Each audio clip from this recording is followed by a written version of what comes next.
ಪುರಾಣ ಪ್ರಾರಂಭ ಮಾಡಿ 3ನೇ ದಿನಕ್ಕನೇ ಭಗವಂತ ನಿಮಗೆ ದರ್ಶನ ಕೊಡಾಕ ಬಂದಾನಂದ್ರೆ ನೀವು ಎಂತ ಪುಣ್ಯ ಮಾಡಿದ್ರಿ. ಮರುಕುಂಬಿಯ ಭಾವ ಭಕ್ತಿ ಬಹಳ ದೊಡ್ಡದು. ಇಷ್ಟು ಶ್ರದ್ಧೆಯಿಂದ ನೀವು ಮಾಡಿದ ಸೇವಾ ಇವತ್ತು ಫಲ ಕೊಟ್ಟಿತ್ತಂತ ತಿಳ್ಕೋಬೇಕು.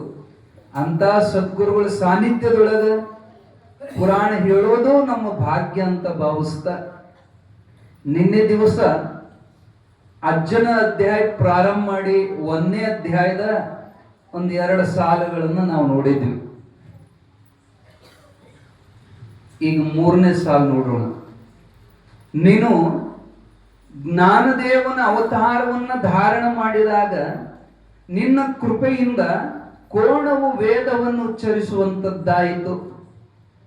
ಇದೇ ಪ್ರಕಾರ ಈ ಅಗಾಧವಾಗಿರುವ ನಿನ್ನ ಚರಿತ್ರೆಯನ್ನ ನೀನು ನನ್ನ ಕೈಯಿಂದ ರಚಿಸುತ್ತಿರುವೆ. ಎಷ್ಟು ಅದ್ಭುತವಾದ ಮಾತು ಹೇಳ್ತಾರೆ ನೋಡಿ. ನಾನು ಒಂದು ಕ್ವಾಣ ಇದ್ದಂಗದೇನಪ್ಪ, ನನಗೂ ಏನು ಗೊತ್ತಾಗೋದಿಲ್ಲ. ನೀನು ಹಿಂದಕ್ಕೆ ಜ್ಞಾನದೇವನ ಅವತಾರ ತಗೊಂಡಾಗ ಒಂದು ಕ್ವಾಣದ ಮುಟ್ಟೆ ಹೇಳ ವೇದ ಅಂತ ಹೇಳಿದ ಋಗ್ವೇದವನ್ನು ಒಂದು ಕ್ವಾಣ ಹೇಳಕ್ ಚಲೋ ಮಾಡುತ್ತೆ. ಗುರುಕೃಪಾ ಅಂತಂದ್ರ ಮೂಕಂ ಕರೋತಿ ವಾಚಾಲಂ. ಒಂದು ಮೂಕ ಮಾತನಾಡವಲ್ಲ, ಜಡವಾದ ವಸ್ತು ಸಹಿತ ಅವನ ಆಜ್ಞೆ ಮಾಡಿದ ಅಂದ್ರ. ಇನ್ನು ಮುಂದೆ ಒಂದು ಶಬ್ದ ಹೇಳ್ತಾರೆ, ವಿನೋದ ಮಾತ್ರದಿಂದ ಆಜ್ಞಾಪಿಸಿರಿ ಅಂದರೆ ಮಹಾಶಿಲೆಗೆ ಸಹ ವೈಖರಿ ವಾಚ ಹುಟ್ಟಿ ಉಪನಿಷತ್ ಅರ್ಥವನ್ನ ವಿವರಿಸಲಾರಂಭಿಸಿತು. ಈ ಶಬ್ದ ಹೇಳ್ತಾರೆ. ನೀ ಸುಮ್ಮನೆ ಇವತ್ತು ನನಗೆ ಯಾಕೋ ಇವತ್ತು ಬೇಸರಾಗೈತೋ, ಇವತ್ತು ನಿನ ಹೇಳಂತ ಒಂದು ಕಲ್ಲಿನ ಕಂಬಕ್ಕೆ ಮುಟ್ಟಿದ್ರೆ ಕಲ್ಲು ಸಹಿತ ಮಾತಾಡಬಲ್ದು ಅಂತ ಪವರ್ ಜಗದ್ಗುರು ಸಿದ್ಧಾರೂಢಪ್ಪಗೈತಿ. ಅವ ಮನಸ್ಸು ಮಾಡಿದಂದ್ರೆ ಅಜ್ಞಾನಿ ಹೋಗಿ ಸುಜ್ಞಾನಿ ಆಗುತ್ತಾನೆ. ಜ್ಞಾನದೇವರ ಅವತಾರ ಮಹಾರಾಷ್ಟ್ರ ಉದ್ಧಾರ ಮಾಡಕ ಬಂದ ಜ್ಞಾನದೇವನೇ ಕರ್ನಾಟಕ ಉದ್ಧಾರ ಮಾಡ್ಲಿಕ್ಕೆ ಸಿದ್ಧಾರೂಢಾಗಿ ಬಂದಾನಂತ ನಾವು ಹೇಳೋ ಮಾತಲ್ಲ, ಸಾಕ್ಷಾತ್ ಗೊಂದಾವಲಿ ಬ್ರಹ್ಮಚೈತನ್ಯ ಮಹಾರಾಜರು ಹೇಳಿದ ಮಾತಿದು. ಜ್ಞಾನದೇವ ಮಾವಲಿ ಬೇರೆ ಯಾರಲ್ಲ, ನಮ್ಮ ಹುಬ್ಬಳ್ಳಿ ಸಿದ್ಧಾರೂಢ್ರೆ. ಅದು ಪೂರ್ಣ ಅವತಾರ. ಅವಾಗ ನೀನು ಒಂದು ಕ್ವಾಣ ಕಪ್ಪಡಿ ಕೊಟ್ಟೆ, ಕ್ವಾಣ ಹೇಳಕತ್ಯಪ್ಪ. ಹಂಗ ನನಗೂ ನಿನ್ನ ಚರಿತ್ರೆ ವರ್ಣಿಸ್ಬೇಕಾದ್ರೆ ಈ ಬುದ್ಧಿಗೆ ಆಗೋ ಮಾತಲ್ಲ. ನಾನು ಮಾಡ್ತೀನಿ ಅಂದ್ರೆ ಅದು ಸುಳ್ಳು. ನೀನೇ ನನ್ನ ಒಳಗೆ ಹೊಕ್ಕು.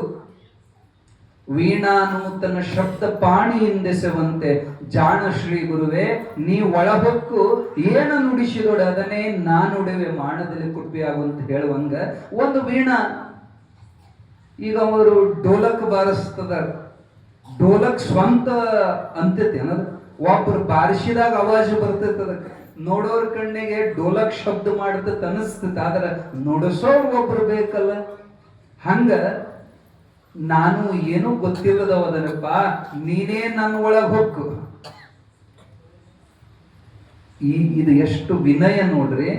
ಅದಕ್ಕೆ ಈ ಗ್ರಂಥ ಇಷ್ಟು ಅದ್ಭುತವಾಗಿ ತಯಾರಾಗೈತಿ. ಶಿವರಾಮಚಂದ್ರಗಿರೋರು ಬರೆದಂತ ಗ್ರಂಥದಂಗ ಮತ್ತೊಂದು ಗ್ರಂಥ ಬರಕ್ ಸಾಧ್ಯನೇ ಇಲ್ಲ. ಯಾಕಂದ್ರೆ ಅವ್ರ ಭಾವದೊಳಗ ನಾ ಬರ್ದೀನಿ ಅಂತ ಹೇಳೋದಿಲ್ಲ. ಅವ್ರ ಮುಂದೆ ಒಂದು ಶಬ್ದ ಹೇಳ್ತಾರ, ಲೇಖಕನ ಕೈಯಲ್ಲಿ ಲೇಖನಿ ಯಾವ ಪ್ರಕಾರವಿರುವುದೋ ಅದೇ ಪ್ರಕಾರ ಈ ಗ್ರಂಥ ಲೇಖನ ಕಾಲದಲ್ಲೇ ಸದ್ಗುರುನಾಥನ ಕೈಯಲ್ಲಿ ಲೇಖನಿಯಂತೆ ನಾನಿದ್ದೇನೆ. ನಿಜವಾದ ಸದ್ಗುರು ಭಕ್ತರಿಗೆ ಈ ಭಾವ ಬರ್ಬೇಕು. ನಾನು ಅನ್ನೋದು ಬಂತು, ನಾವು ಗುರು ಭಕ್ತರೇ ಅಲ್ಲ. ನಾನು ಅನ್ನೋದು ಒಟ್ಟ ಬರಬಾರದು. ನಮ್ಮಿಂದ ಏನು ಆಗಕತ್ತೆ ಅವ ನಮ್ಮನ್ನ ಮಾಡಿಸ್ಕೊಳಕತ್ತೇನ. ಪೆನ್ ಬರದಂಗ ಹಿಡಿದು ಬರೆಸಿದಾಗ ಪೆನ್ ಬರೀತೈತಿ. ಹಂಗ ನಾವೆಲ್ಲ ಮೂಲವಾಗಿ ಬಿಡಬೇಕಾಗಿದ್ದು ಇವೆರಡೆ. ಆಧ್ಯಾತ್ಮ ಅಂದ್ರೆ ಏನಾರ ಗಳಿಸೋದಲ್ಲ, ಇವೆರಡು ಬಿಡೋದು. ಏನ್ ಬಿಡೋದು? ನಾನು ನನ್ನದು. ಈ ಅಹಂಕಾರ ಮಮಕಾರ ಎರಡು ಬಿಟ್ರೆ ನೀವು ಸ್ವಯಂ ಪ್ರಕಾಶ್ ಪರಮಾತ್ಮನೇ ನೀವು ಅದೀರಿ.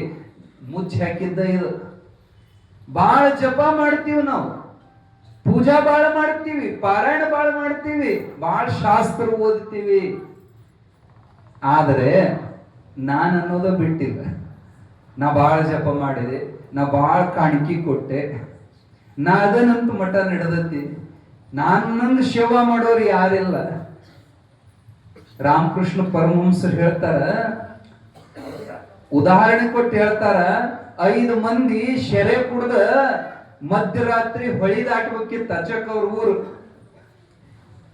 ಆ ಹುಟ್ಟು ಹತ್ಕೊಂಡ್ ತೆಪ್ಪದ ಮೇಲೆ ಹುಟ್ಟು ಹಾಕಿದ್ರು ಬೆಳತನ ಹುಟ್ಟು ಹಾಕಿದ್ರ ದೋಡಿ ಮುಂದೆ ಹೋಗ್ಬಲ್ದು. ಯಾಕ ಅಂದ್ರೆ ನಿಶೈಗಳದ ಮೇಲೆ ಗೊತ್ತಾಗ್ತವ್ರಿಗೆ ಬೆಳಗಿನ ಜಾವ್. ಇವ್ರು ಹಗ್ಗನ ಬಿಚ್ಚಿದ್ದಿಲ್ಲ, ಅವರು ಹರಿದು ಹೋಗಬಾರ್ದಂತ ದಂಡಿ ಗಿಡಕ್ಕೆ ಹಗ್ಗ ಹಚ್ಚಿ ಕಟ್ಟಿದ್ರು. ಇವ್ರು ನಿಷೇಧಾಗ ಹೊಡೆದಾರ ಬೆಳತನ ಹುಟ್ಟು. ಅದು ಹೆಂಗ ಮುಂದೆ ಹೋದಿತ್ತು. ಹಂಗ ಬಾಳ ಮಂದಿ ಪಾರಮಾರ್ಥ ಸಾಧಕರು ಬಹಳ ಜಪ ಮಾಡ್ತಾರ. ಯೋಗ ಯಾಗ ಯಜ್ಞ ಹೋಮ ಹವನ ಶಾಸ್ತ್ರ ಪಾರಾಯಣ ಬೇಕಾದ್ ಮಾಡ್ತಾರ. ಕರೆ ಇವು 2 ಹಗ್ಗ ಬಿಚ್ಚಿಲ್ಲ. ಯಾವ ನಾನನ್ನು ಅಹಂಕಾರ, ನಂದನ್ನು ಮಮಕಾರ. ಇವೆರಡು ಹಗ್ಗ ಬಿಚ್ಚಿದ್ರ ನಮ್ಮ ಪ್ರವಾಸ ಪರಮಾತ್ಮ ಸಮೀಪ ನಾವು ಹೋಗ್ತೀವಿ ಅನ್ನೋದು ಸೂಚನೆ. ಶಿವದಾಸರಂತಾರೆ, ನೀನೇ ನನ್ನ ಒಳಗೆ ಹೊಕ್ಕ ಈ ಗ್ರಂಥವನ್ನು ನಡೆಸುವಂತವನಾಗು. ಯಾವ ನಿನ್ನ ಕೃಪೆಯಿಂದ ಮೂಕನು ಮಾತನಾಡುವನು, ಕುರುಡನು ಜಗತ್ ವೈಚಿತ್ರ್ಯವನ್ನು ನೋಡುವನು, ಮತ್ತು ಕುಂಟನು ಪರ್ವತವನ್ನು ಏರಿ ಹೋಗುವನು. ಗುರುನಾಥ ವಲ್ದ ಅಂದ್ರೆ ಮೂಕಂ ಕರೋತಿ ವಾಚಾಲಂ ಪಂಗುಂ ಲಂಘಯತೆ ಗಿರಿಂ. ನೀವು ಒಲ್ದೆ ಅಂದ್ರ ಹುಟ್ಟ ಮೂಗ, ಮಾತಾಡಕ್ ಬರ್ಲಾರ್ದು ಮೂಗ್ ಮಾತಾಡ್ತಾನ. ಮಾತಾಡಂದ್ರ ಸಾಕು, ಅವ ಮುಟ್ಟಿದ್ರ ಸಾಕು ಅಂತ ಪವರ್ ನಮ್ಮ ಅಜ್ಜ ಸಿದ್ಧಾರೂಢಜ್ಜನ ಹತ್ರ ಇತ್ತು. ಇವು ಬರೇ ಉತ್ಪ್ರೇಕ್ಷೆ ಹೇಳಿದ ಮಾತಲ್ಲ, ಕರೆನ ಸಿದ್ಧಾರೂಢರು ಮೂಕನು ಮಾತಾಡಿಸಿದಾರ. ಹೊಸದಾಗ ಹುಬ್ಬಳ್ಳಿಗೆ ಬಂದಾಗ ಹುಚ್ಚು ನಂಗ ಕಂಡ್ರ ಜನಕ್ಕ ಭಿಕ್ಷಾ ಬೇಡ್ತಿದ್ರು. ರೊಟ್ಟಿ ಗಿಟ್ಟಿ ಕೊಟ್ಟದ ತಿನ್ಕೋಂತ ಬಂದು ಎಲ್ಲಿ ಉಳಿತಿದ್ರು ಅಂದ್ರ ತೊರವಿಯವ್ರ ಹಕ್ಕಲ್ ಅಂತ ಐತಿ. ಮೊದಲ ತೊರವಿಯವ್ರ ಹಕ್ಕಲಾಗ ಒಂದು ಬಾವಿಯಾಗ, ಅದು ಹಾಳ ಬಿದ್ದ ಬಾವಿ, ಆ ಬಾವ್ಯಾಗ ಒಂದು ಮಾಡ, ಕಲ್ಲಿನ ಮಾಡದಾಗ ಒಬ್ಬರು ಕುಂದ್ರುವಷ್ಟು ಅಷ್ಟೇ ಜಾಗ, ಅಲ್ಲಿ ಕುಂದಿರ್ತಿದ್ರು. ಅಲ್ಲಿ ಸಾಕಷ್ಟು ಚಿಕ್ಕಾಡು ಗುಂಗಾಡು ಸೊಳ್ಳಿ ಎಲ್ಲ ಕಡಿತಿದ್ವು ಅವ್ರಿಗೆ. ಅವ್ರು ಅಂತಿದ್ರು ಇದು ಬಹಳ ಚಲೋ ಜಾಗ. ಯಾಕ ಅವು ಕಡ್ದಾಗ ಚುಟ್ಟು ಅಂದಾಗ ಒಮ್ಮೆ ಎಚ್ಚರಕತ್ತಿಲ್ಲ ಅಂದ್ರೆ ನಿದ್ದೆ ಬರ್ತಾವ. ಧ್ಯಾನ ಮಾಡಕ್ ಇದು ಪ್ರಶಸ್ತ ಅಂತ ಹೊಲಸ್ ಜಾಗದಾಗ ಅಜ್ಜ ವಾಸವಾಗಿದ್ದು ಹೊಳತ್ನ್ಯಾಗ ಅಲ್ಲಿ ದನ ಕಾಯಕ್ ಹುಡುಗರು ಬರ್ತಿದ್ವಂತ. ದನ ಮೇಷಾಕ್ ಬಿಟ್ಟು ನೀರು ಕುಡಿಯಾಕಂತ ಬಾವಿಗೆ ಬಂದು ನೋಡ್ತಾರ. ಇವ್ರು ಕುಂತಾರ. ಹ್ಯಾಂಗ್ ಕುಂತಾರ ಅಂದ್ರ ಒಂದು ಕೂದಲು ಸಹಿತ ಅಲ್ಲಾಡೋದು ಸ್ತಬ್ಧ. ಯಾರವ ಏನು ಬದುಕ್ಯಾನೋ ಸತ್ತಾನೋ? ಕೂಗಿದ್ರೆ ಇವ್ರ ಕಣ್ಣು ತೆಗಿಲಿಲ್ಲ, ಮಾತಾಡ್ಲಿಲ್ಲ. ಇವ್ರಿಗೆ ಸಮಾಧಿ ಹತ್ತಿತ್ತು. ಅವಾಗ ಒಬ್ಬ ಧೈರ್ಯ ಮಾಡಿ ಎಬಸಾಕ ಹೊಟ್ಟ. ಒಬ್ಬ ಹೆದರ್ಸಿದ, ಬ್ಯಾಡೋ ಅವನ್ ಕೂದಲ ಗಡ್ಡ ಬೆಳೆದಿರೋದ್ ನೋಡಿದ್ರ ಇವ ಯಾರೋ ಹುಚ್ಚ ಕಣ್ಣಂಗ್ ಕಾಣ್ತಾನ, ನೀನ್ ಹಿಡ್ಕೊಂಡಂದ್ರೆ ಏನ್ ಮಾಡ್ತಿ? ಅವಾಗ ಅವಂದ ಇಲ್ಲೋ ಇವ ಸತ್ತಂಗ್ ಕಾಣಿಸ್ತಾನಂತ. ಅವ ಬ್ಯಾಡ, ಹೆಂಗರ ಆಗಲಿ ಸನೇಕು ಹೋಗೋದು ಬೇಡ, ಪರೀಕ್ಷೆ ಮಾಡೋದಂದ್ರ ಒಂದು ಉದ್ದನ ಕೋಲ್ ತಗೊಂಡ ದೂರದಿಂದ ತಿವಿಯೋನಂತ ಹೇಳಿ ದನ ಕಾಯೋ ಹುಡುಗರ ಕೈಯಾಗಿನ ಕೋಲ್ ತಗೊಂಡ ಹಿಂಗ ದೂರದಿಂದ ತಿವಿದ್ರು. ತಿವದ ಕೂಡಲೇ ಸಿದ್ಧಾರೂಢ ಕಂಡು ಬಿಟ್ಟ. ಅರೇ ಬದುಕ್ಯಾನಂದ್ರು. ಹುಚ್ಚ, ಯಾರು ನೀನು? ಇಲ್ಯಾಕ ಬಂದಿ? ನಿನ್ನ ಹೆಸರೇನು? ಎಷ್ಟು ಮಾತಾಡ್ಸಿದ್ರು ಸಿದ್ಧಾರೂಢಪ್ಪ ಮಾತಾಡುವಲ್ಲ. ಅವಾಗ ಅವ್ರಂದ್ರು, ಇವ ಮೂಕಿದ್ದಂಗ ಕಾಣ್ತಾನ್ರು ಅಂತ ಹುಡುಗರು ಮಾತಾಡುವಾಗ ಸಿದ್ಧಾರೂಢಪ್ಪ ಅಂತಾನ, ನಾ ಮೂಕಲ್ಲೋ, ಮೂಕರನ್ನ ಮಾತಾಡಿಸ್ತೀನಂದ. ಈ ಮಾತು ಕೇಳಿ ಹುಡುಗರಿಗೆ ಒಂದು ಆಶ್ಚರ್ಯ ಆಯ್ತು. ಖರೆ ನಮ್ಮ ಮೂಕರನ್ನ ಮಾತಾಡಿಸ್ತಿ? ಹಂಗಾದ್ರ ಹುಡುಗರು ಬಹಳ ಬೆರಕಿದ್ದವು. ಹಂಗಾದ್ರ ನಮ್ ದನಕಾಯ ಹುಡುಗರ ಒಳಗ ಶಂಕರ್ ಅಂತ ಹೇಳಿ ಒಬ್ಬ ಹುಡುಗ ಮೂಕದಾನ, ನೋಡೋಣ ಮಾತಾಡ್ಸ ಅಂತೇಳಿ ಆ ಶಂಕರ್ ತಗೊಂಡು ಬಂದು ಮುಂದೆ ನಿಲ್ಲಿಸಿದ್ರ. ಮುಂದಕ್ಕೆ ಬಾ ಅಂದಿಸಿದ್ದ. ಅವ್ರು ಹೆದರ್ತಿರ್. ನಾನ್ ನಿನ್ ಏನು ಮಾಡೋದಿಲ್ಲ, ಬಾ ಅಂತ ಸಮೀಪ ಕರೆದ ಅವನ್ ತಲೆ ಮೇಲೆ ಕೈ ಇಟ್ಟು ಹೇಳು ಓಂ ನಮಃ ಶಿವಾಯ. ಅದು ಮಾಡಕತ್ತು. ಅವ್ ಮಾತಾಡಕ್ ಬರ್ತಿದ್ದಿಲ್ಲ. ಹೆದರಬೇಡ, ನಿನಗೆ ಅನ್ನಕ್ ಬರ್ತೈತಿ, ಧೈರ್ಯ ಮಾಡಿ ಅನ್ನ ಬರ್ತೈತಿ. ಓಂ ನಮಃ ಶಿವಾಯ ಅಂದ ಕೂಡಲೇ ಅಜ್ಜನ ಪವರ್ ಅವನ ಪ್ರವೇಶ ಆಯ್ತು. ಹೊಟ್ಟು ಮೋಕ ಮಾತಾಡ್ತಾನ, ಓಂ ನಮಃ ಶಿವಾಯ ಅಂದ. ಹುಡುಗರೆಲ್ಲ ಚಪ್ಪಾಳೆ ಹೊಡೆಯಕತ್ತರು, ಕೇಕೆ ಹೊಡೆಯಕತ್ತರು. ಇವ ಹುಚ್ಚ ಖರೆ, ಆದ್ರೆ ಚಲೋ ಹುಚ್ಚದ. ಎಷ್ಟು ಅದ್ಭುತ ಇವ ಮಾತಾಡಿ. ಅವಕ್ಕೆ ಕಲ್ಪನಾ ಇಲ್ಲ ಇವ ಮಹಾತ್ಮ ಅಂತೇಳಿ. ತಾವು ತಂದ್ಕೊಟ್ಟ ತನ್ನಂತ ಬುದ್ಧಿ ಬಿಚ್ಚಿ ಸಿದ್ಧಾರೂಢ ಉಣಿಸಿದ್ರು. ಅವ್ರು ಆಡುವಾಗ ಅವ್ರು ಕೂಡ ಸಿದ್ಧಾರೂಢರು ಆಟದಲ್ಲಿ ಸೇರಿಕೊಂಡ್ರು. ಸಣ್ಣ ಹುಡುಗರು ಕೂಡ ಸಣ್ಣ ಹುಡುಗರಂಗ್ ಗಾಳಿಪಟ, ಚಂಡು, ಬುಗುರಿ, ಚಿನ್ನಿದಾಂಡ ಆಡುವಾಗ ಹೊತ್ತು ಹೋಗಿದ್ದೇ ಗೊತ್ತಾಗಿಲ್ಲ. ದನ ಎಲ್ಲ ಮನೆಗೆ ಹೋಗಿಬಿಟ್ಟವು. ಇವ್ರ ಆಟದೊಳಗೆ ಸಿದ್ಧಾರೂಢನ್ ಕೂಡ ಮಗ್ಗನಾಗ ಮೈ ಮೇಲೆ ಖಬರ್ ಬಂತು, ಕತ್ಲಾಯ್ತು. ಅಯ್ಯೋ ದನ ಹೋಗ್ಯಾವ, ಇನ್ನು ಮನೆಯಾಗ ನಮ್ಮನ್ನ ಬಡಿತಾರ. ಹುಚ್ಚ ನೀನ್ ಇಲ್ಲೇ ಇರು, ನಾಳೆಗೆ ನಾವು ಮತ್ತೆ ಬರ್ತೀವಿ ಅಂತ ಹೇಳಿ ಓಡಾಕತ್ರು. ದೊಡ್ಡ ಸಾಹುಕಾರ, ವೈಶ್ಯನಾಗಿರುವಂತ ಮೊದಲೇಟಪ್ಪ ಅನ್ನುವಂತ ಸಾಹುಕಾರ, ಅವನು ದನ ಎಲ್ಲ ಬಂದು ಕರ ಎಲ್ಲ ಹಾಲು ಕುಡಿದು ಸಿಟ್ಟು ಬಂತ. ಈ ಮಗ ದನ ಕಾಯವ್ ಎಲ್ಲಿ ಹೋಗ್ಯಾನಂತೇಳಿ ಕೈಯಾಗ ಬಡಗಿ ತಗೊಂಡು ಬಂದವನು ಹುಡುಕೊಂತ ಎದುರಿಗೆ ಬಂದ್ರು. ಸಿಟ್ಟಿಲೆ ಬಡಿಯಕ್ ಹೋದ ಕೂಡ್ಲೆ ಆ ಶಂಕರ್ ಅಂತ ಯಪ್ಪ ಯಪ್ಪ ಹೊಡಿಬೇಡ್ರಿ ಹೊಡಿಬೇಡ್ರಿ ಅಂದ. ಅವ ಗಾಬರಿ ಅದ, ಅಲ್ಲೇ ಮೂಕ್ ಮಾತಾಡಕತ್ತೇನಲ್ಲ. ಇಲ್ರಿಪ್ಪ ಅದಕ್ಕ ಇವತ್ತು ತಡ ಆತ್ರಿ, ನಮ್ಗೊಬ್ಬ ಹುಚ್ಚ ಸಿಕ್ಕಾನ್ರಿ, ಅವ ತಲೆ ಮೇಲೆ ಕೈ ಇಟ್ಟು ಮಾತಾಡಂದ್ರ ನಮ್ಮ ಶಂಕರ ಮಾತಾಡಕ್ ಚಲೋ ಮಾಡಿದ್ರಿ ಅಂತ ಹೇಳಿದಾಗ ಆ ವೈಶ್ಯ ಮೊದಲೇ ತಪ್ಪು ಗೊತ್ತಾಯ್ತು. ಅವ ಹುಚ್ಚಲ್ಲ ಯಾರೋ ಮಹಾತ್ಮ ಬಂದ ನಮ್ಮ ಹುಬ್ಬಳ್ಳಿಗೆ. ಅದ ಕತೆ ಮುಂದ್ಲಿಂದ ಬಹಳ ದೊಡ್ಡದೈತಿ. ಇರ್ಲಿ, ಈ ಪ್ರಸಂಗ ಯಾಕೆ ಇಲ್ಲಿ ಹೇಳಿದ್ವಿ ಅಂದ್ರೆ, ಯಾರ ಕೃಪಾ ಆದ್ರ ಮೂಕ್ ಮಾತನಾಡ್ತಾನ. ಕುರುಡನು ಜಗದ್ವೈಚಿತ್ರವನ್ನು ನೋಡುವಂತವನಾಗುವನು. ಕಣ್ಣು ಇಲ್ಲದ್ರವ್ರಿಗೆ ಕಣ್ಣು ಕೊಟ್ಟಾನ. ಕುರುಡರಿಗೆ ಕಣ್ಣಾಗಿ, ಮೂಗರಿಗೆ ಮಾತಾಗಿ, ಭಕ್ತರಿಗೆ ಭಾಗ್ಯ ನಿಧಿಯಾದ.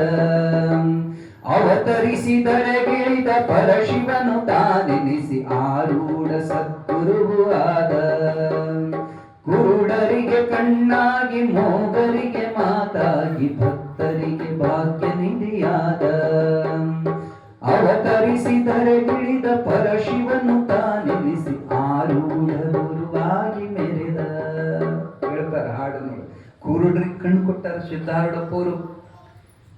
ಪ್ಲೇಗ್ ರೋಗ ಬಂದಾಗ ಜೀವಪ್ಪ ಅನ್ನುವಂತ ಬಡನೇಕಾರ ಸಾಯೋ ಕಾಲಕ್ಕೆ ಅವನ ಹೆಂಡತಿ ಬಂದು ಸಿದ್ಧಾರೂಢರಿಗೆ ಬೇಡಕೊಂಡ್ರ ಅಜ್ಜು ಕೊಟ್ಟ ಅಂಗಾರವನ್ನು ಹಚ್ಚಿಬಿಟ್ರೆ ಪ್ಲೇಗ್ ರೋಗನೇ ಹೋಗ್ಬಿಡುತ್ತೆ. ಆದರೆ ಆ ಜ್ವರದ ಬಡತಕ್ಕ ಕಣ್ಣಾಗಿ ನರ ಸತ್ತಿದ್ದು, ಕಣ್ಣು ಕಾಣ್ತಿದ್ದಿಲ್ಲ. ಅವ ಬಡವ, ಅವತ್ತು ನೇಕಾರಿಕೆ ಮಾಡಿ ದುಡಿದು ಬಂದು ಅವತ್ತು ಉಣಬೇಕು. ಮೊದಲ ಸಾಯ್ತಾನ ಪ್ಲೇಗ್ ಬಂತ ಸಂಕಟ, ಈಗ ಹಸಿವಿನಿಂದ ಸಾಯೋ ಸಂಕಟ. ಹೆಂಡತಿ ಮಕ್ಕಳು ಅವನ್ ಕರ್ಕೊಂಡು ಬಂದು ಅಜ್ಜನ ಮುಂದೆ ಕಣ್ಣೀರು ಹಾಕ್ತಾರ. ಸಿದ್ಧಾರೂಢ, ನಮ್ಮನ್ನ ಬಾವ್ಯಾಗಿಂದ ತೆಗೆದು ಸಮುದ್ರದಾಗ ಹೋಗದಂಗ ಮಾಡಿದಿಲ್ಲ ಅಜ್ಜ, ಈಗ ನಾವು ಹೊಟ್ಟೆಗೆ ಏನು ಉಣ್ಣೋದಂತ ಅಳುವಾಗ ಸಿದ್ಧಾರೂಢಪ್ಪರಂತಾರ, ಅಳಬೇಡ್ರಿ, ಚಿಂತೆ ಮಾಡಬೇಡ್ರಿ ಅಂತ ಸಮೀಪ ಕರೆದ ಆ ಬಡ ನೇಕಾರನಾಗಿರುವಂತ ಜೀವಪ್ಪನ ಕಣ್ಣಿಗೆ ತಮ್ಮ ಅಮೃತ ಹಸ್ತವನ್ನು ಸ್ಪರ್ಶ ಮಾಡ್ತಾರೆ. ಏನು, ಎಂತ ಕೈ? ಅಮೃತ ಹಸ್ತ. ಈಗ ಅಪ್ಪವ್ರಿಗೆ ಅಂತಾರ ನೋಡಿ, ಡಾಕ್ಟರ್ ಜಗದ್ಗುರು ಶಿವಾನಂದ ಭಾರತಿ ಮಹಾತ್ಮಾಜಿಯವರ ಅಮೃತ ಹಸ್ತದಿಂದ ಉದ್ಘಾಟನೆ ಅನ್ನೋದಿಲ್ಲ. ಯಾಕೆ ಅವ್ರ ಕೈಗ ಬೆಲೆ ಐತಪ್ಪ ಅಂದ್ರೆ, ಸತ್ತವ್ರು ಬರ್ತಾರ, ಅವ್ರು ಮುಟ್ಟಿದ್ರ ನಮ್ಮೋ ಕೈ ಅದಾವಲ್ಲ, ನಮ್ಮ ಕೈಗೆ ತಾಕತ್ತೈತಿ. ಯಪ್ಪ ಒಂದ್ ಸ್ವಲ್ಪ ಮುಟ್ರಿ, ಯಪ್ಪ ಒಂದ್ ಸ್ವಲ್ಪ ಆಶೀರ್ವಾದ ಮಾಡ್ರಿ, ನಮ್ಮೂ ಅದಾವಲ್ಲ, ನಮ್ಮ ತಲೆ ಮೇಲೆ ನಾವು ಇಟ್ಕೋಕ್ ಆಗ್ತೈತೇನೋ ಆಶೀರ್ವಾದ. ಅದಕ್ಕ ಪರುಷ ಹಸ್ತ ಅಂತ ಕರೀತಾರ, ಅಮೃತ ಹಸ್ತ ಅಂತ. ಇದ್ದಿತ್ಲಾಗ ಎಲ್ಲರಿಗೂ ಅದನ್ನ ಶಬ್ದ ಬಳಸಾಕತ್ಯಾರ. ಯಾವನಾರ ರಾಜಕಾರಣಿ ಕೈದು ಉದ್ಘಾಟನೆ ಇತ್ತಂದ್ರ ಅವ್ರ ಅಮೃತ ಹಸ್ತ, ಅವು ಅಮೃತ ಹಸ್ತ, ಅವು ಭಸ್ಮಾಸುರನ ಹಸ್ತಿದ್ದಂಗ ಇಟ್ಟರು ಭಸ್ಮ.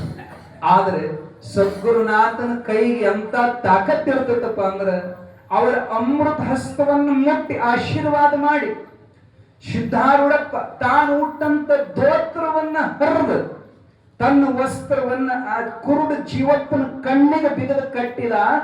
ಅಗ್ನೆ ಮಾಡ್ತಾನೆ ಸಿದ್ಧಾರೂಢಪ್ಪ.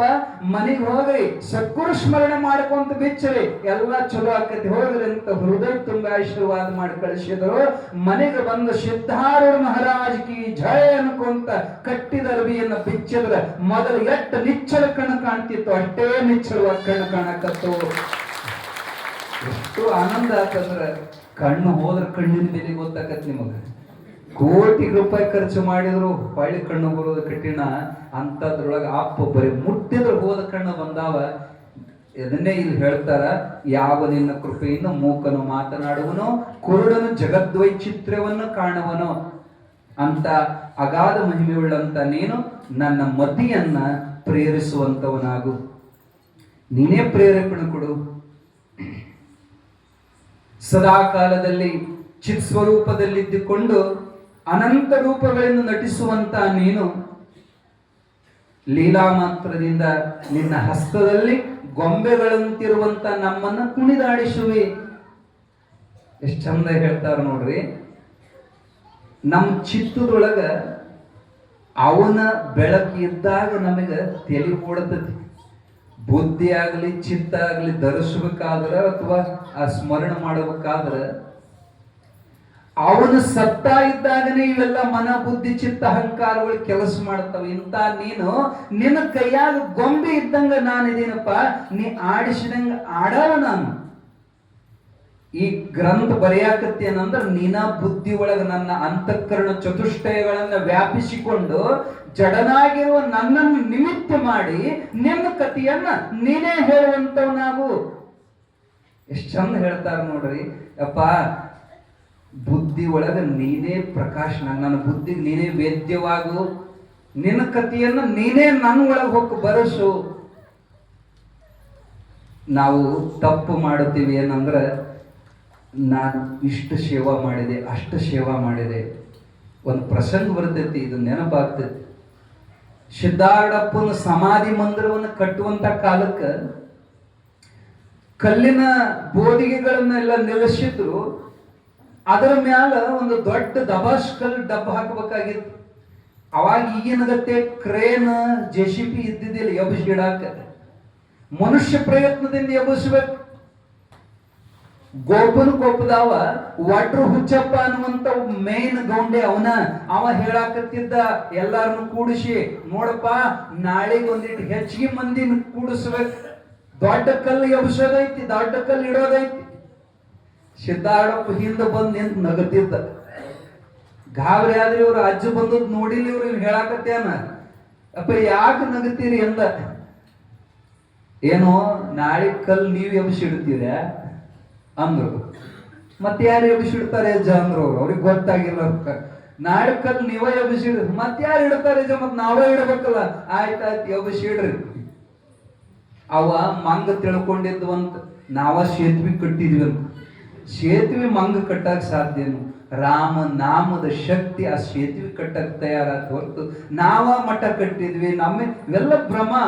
ಮರುದಿವಸ ಹಗ್ಗಗಳನ್ನೆಲ್ಲ ಬಂದೋಬಸ್ತ್ ಕಟ್ಟಿ ಒಡ್ಡು ಹುಚ್ಚಪ್ಪ ಸಾಕಷ್ಟು ಟೀಮ್ ತಗೊಂಡು ಜೋರ್ ನಾಮಸ್ಮರಣೆ ಮಾಡ್ಕೊಂತ ಆ ಬಲವಾದ ಕಲ್ಲನ್ನ ಜಗ್ತಾ ಇದ್ರು. ಗಡಗಡಿ ಕಟ್ಟಿ ಜಗ್ಗಿ ಎಬ್ಬಸಿ ಇನ್ನೇನು ಹೇಳ್ತನ್ನೋದ್ರೊಳಗ ಇವ್ರು ಕೆಳಗ ನಿಂತು ದಬ್ಬಕತ್ಯಾರ.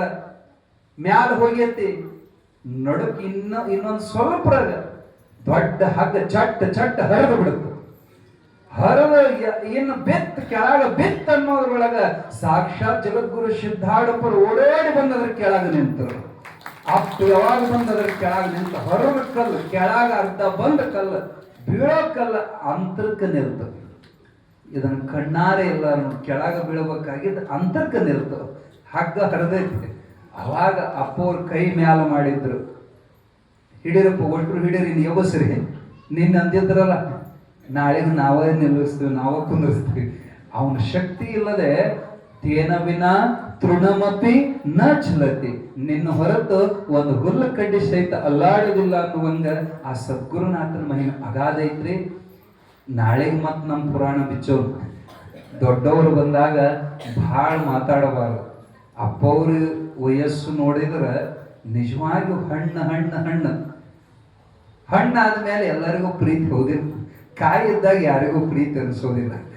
ಈಗ ಶರೀರನೂ ಹಣ್ಣು, ಅವರ ಅಂತಃಕರಣನೂ ಹಣ್ಣು. ಅವರನ್ನು ನೋಡಿ ಬಿಟ್ರೆ ಎಲ್ಲರಿಗೂ ಇಷ್ಟು ಪ್ರೀತಿ ಬರ್ತದಂದ್ರೆ ಅದಕ್ಕ ಕೃಷ್ಣ ಅಂತ. ಕೃಷ್ಣ ಅಂದ್ರೆ ಎಲ್ಲರನ್ನು ತನ್ನ ಕಡೆ ಆಕರ್ಷಣೆ ಮಾಡಿಕೊಳ್ಳವು ಕೃಷ್ಣ ಅಂತ. ಹಂಗ ಡಾಕ್ಟರ್ ಜಗದ್ಗುರು ಶಿವಾನಂದ ಭಾರತಿ ಅಪ್ಪೋರಂದ್ರ ಈ ಜಗತ್ತಿನ ಎಲ್ಲ ಸಾಧಕರಿಗೆ ಮುಮುಕ್ಷುಗಳಿಗೆ ಅಪ್ಯಾಯಮಾನವಾಗಿರುವಂತ ಸಾಕ್ಷಾತ್ ಪರಮಾತ್ಮ ಅಂತ ಭಗವಂತ ಬಂದಾಗ ಅವರ ಅಮೃತ ವಚನಗಳನ್ನು ಕೇಳೋದು ನಮ್ಮ ಭಾಗ್ಯ. ಅವರು ಸಾಮಾನ್ಯರಲ್ಲ, ನೋಡಕ್ ನಮ್ಮ ನಿಮ್ಮಂಗ ಮನುಷ್ಯರಂಗ ಕಾಣಿಸ್ತಾರ, ಆದ್ರೆ ಮನುಷ್ಯರಲ್ಲ ಅವರು ಸದ್ಗುರು ಗುರುನಾಥಾರೂಢಪ್ಪನ ಸೇವಾ ಮಾಡಿ ಮಾಡಿ ಮಾಡಿ ಅವರ ಸೇವೆಯ ಮಾಡ್ತಾ ಮಾಡ್ತಾ ಅವರನ್ನೇ ಇವ್ರೊಳಗೆ ಆರೋಪ ಮಾಡಿ ಇವರೇ ಅವರು ಗುರುನಾಥಾರೂಢ ಜನ ಮನಮುಟ್ಟಿ ಅವ್ರಿಗೆ ತುತ್ತು ಮಾಡಿ ಉಣಿಸಿದಂತ ಮಹಾತ್ಮರು. ಗುರುನಾಥಾರ್ಜನ ಆಪ್ತ ಅಂಗಸ್ಥಾನ ಸದ್ಭಾವ ಸೇವೆಯನ್ನು ಮಾಡಿದಂತ ಮಹಾತ್ಮರು. ಅಲ್ಲಿ ಅವರು ಸೇವಾ ಮಾಡುವಾಗ ಮುಂಬೈ ಭಕ್ತರು ಹಾಲು ಕುಡಿಸಕ್ ಹೋದ್ರು ಕುಡಿಲಿಲ್ಲ, ಅವಾಗ ಅಪ್ಪವ್ರ ಕೈಯಾಗ ಹಾಲಿನ ಲೋಟ ಕೊಟ್ರ ಅಪ್ಪವ್ರು ಕುಡಿಸಿದ್ರು ಕುಡಿತಿದ್ರಿ ಅವ್ರು. ಯಾಕೆ ಎಲ್ಲರ ಕೈಯಿಂದ ಪ್ರಸಾದ ತಗೊಳೋದಿಲ್ಲ. ಪರಿಣಾಮಿಗಳಲ್ಲದವರಲ್ಲಿ ನೈವೇದ್ಯವನ್ನು ಅಲ್ಲೇ ಅಯ್ಯ ನೀನು ಎಲ್ಲರ ಕೈಯಿಂದ ತಗೊಂಡು ಅಪ್ಪವ್ರು ಕುಡಿಸಿದ ಕೂಡಲೇ ಕುಡಿದ್ರು. ಮತ್ತ ಅರ್ಧ ಹಾಲು ಉಳಿದ ಯಪ್ಪ ಇದಟ್ಟು ಕುಡಿ ಅಂತ ಒತ್ತಾಯದಿಂದ ಕುಡಿಸಿದ್ರು. ಆದರೆ ಅಪ್ಪವ್ರು ಅದನ್ನ ಬಾಯಾಗಿ ಇಟ್ಕೊಂಡ ಪುರ್ರಂತಿ ಅವ್ರ ಮೈ ಮೇಲೆ ಉಗುಳು ಬಿಟ್ರು ಗುರುನಾಥರವರು. ಹಾಲಿನ ಅಭಿಷೇಕ ಆಗಿ ಹೋಯ್ತು ಶಿವಾನಂದ ಭಾರತಿ ಅಪ್ಪವರಿಗೆ. ಅವತ್ತೇನು ಅಭಿಷೇಕ ಆಗಿ ಅಲ್ಲಿಂದ ಮುಂದೆ ಅವ್ರ ಬೆಳವಣಿಗೆ ನೋಡಬೇಕಾದ್ರೆ ನಮ್ಮ ಆರೂಢ ಪರಂಪರೆಯೊಳಗ ಇಂತಹ ಬೆಳವಣಿಗೆ ಉಳ್ಳ ಮಠಗಳನ್ನು ನಾವು ಎಲ್ಲೂ ನೋಡ್ಲಿಕ್ಕೆ ಸಾಧ್ಯ ಇಲ್ಲ. ಸಾಕ್ಷಾತ್ ಪರಮೇಶ್ವರನೇ ಈ ಭೂಮಿಗೆ ಬಂದಾನಂತ ಹೇಳಿ ಜನ ಅವರನ್ನ ಬೆಳ್ಳಿ ರಥದೊಳಗ ಮೆರೆಸ್ತಾರ, ಬಂಗಾರ ಸಿಂಹಾಸನದೊಳಗೆ ಕೂರಿಸ್ತಾರ, ಸುವರ್ಣ ಕಿರೀಟ ಪ್ರತಿದಿನ ಅವ್ರಿಗೆ ಧಾರಣ ಆಗ್ತತಿ. ಆದರೂ ಇಂದ್ರನ ನಾಚಿಸುವಂತ ಸಂಪತ್ತಿದ್ರೂ ಕೂಡ ಯಾವುದಕ್ಕೂ ಅಂಟಿಕೊಳ್ಳದಂಗೆ ನಿರ್ಲೇಪವಾಗಿರುವಂತ ಅಪರೂಪದ ನಿರಾಭಾರಿ ಸದ್ಗುರು ಶ್ರೀ ಶಿವಾನಂದ ಭಾರತಿ ಅಪ್ಪಾಜಿಯವರು ಇವತ್ತಿಲ್ಲಿ ಆಗಮಿಸಿರುವುದು ನಿಮ್ಮೆಲ್ಲರ ಸೌಭಾಗ್ಯ. ತಾವೆಲ್ಲ ಅಗದಿ ಶಾಂತವಾಗಿ ಕೂತ್ಕೊಂಡು ಆ ಮಹಾತ್ಮರ ಮುಖದಿಂದ ಬರುವಂತ ಅಮೃತ ವಚನಗಳನ್ನ ಪಾನ ಮಾಡಬೇಕು.